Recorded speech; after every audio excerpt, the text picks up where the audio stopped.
تو ہم جب قبرستان جائیں کسی کو مٹی دیں تو یہ تصور ذہن کے اندر ہو کہ یہ اسی زمین سے پیدا کیا گیا اور پھر اللہ عز و جل اسی زمین میں لوٹائے گا، اور پھر پروردگار جل جلالہ نے فرمایا وَمِنْهَا نُخْرِجُكُمْ تَارَةً أُخْرَى، پھر اسی زمین سے ہم تم کو دوبارہ اٹھائیں گے، نکالیں گے۔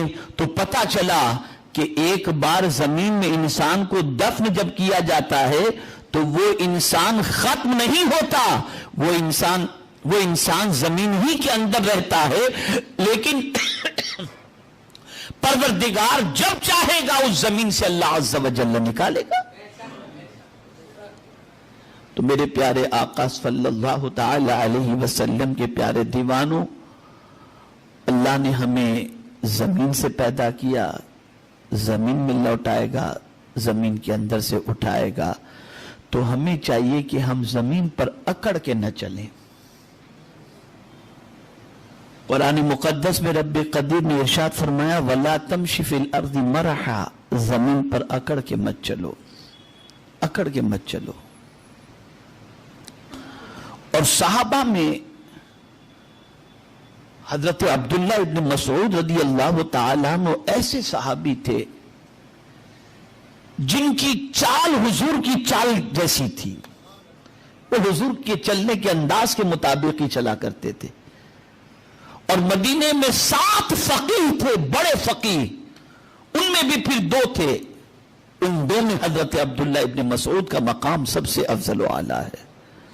اور حضرت عبداللہ ابن مسعود رضی اللہ تعالیٰ عنہ کو صاحب نالین بھی کہا جاتا ہے۔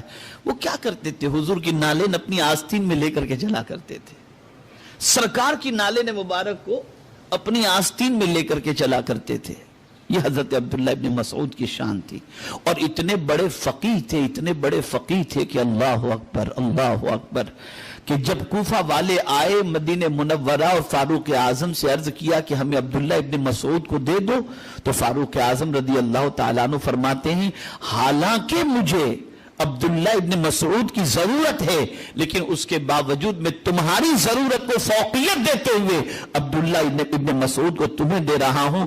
اور جب حضرت عبداللہ ابن مسعود رضی اللہ تعالیٰ عنہ کوفہ پہنچے تو تھوڑے ہی عرصے کے اندر 4000 کے قریب آپ نے علماء کو تیار فرمایا۔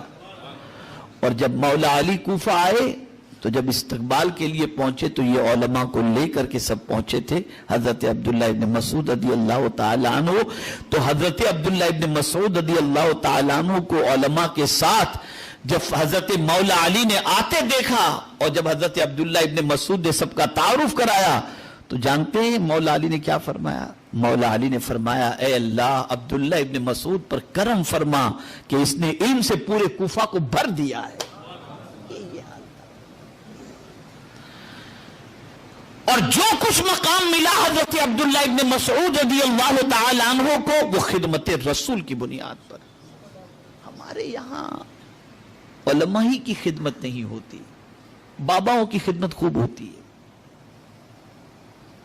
اور اسلام کی زندگی اللہ نے فرمایا العلم حیات الاسلام، اسلام کی زندگی علم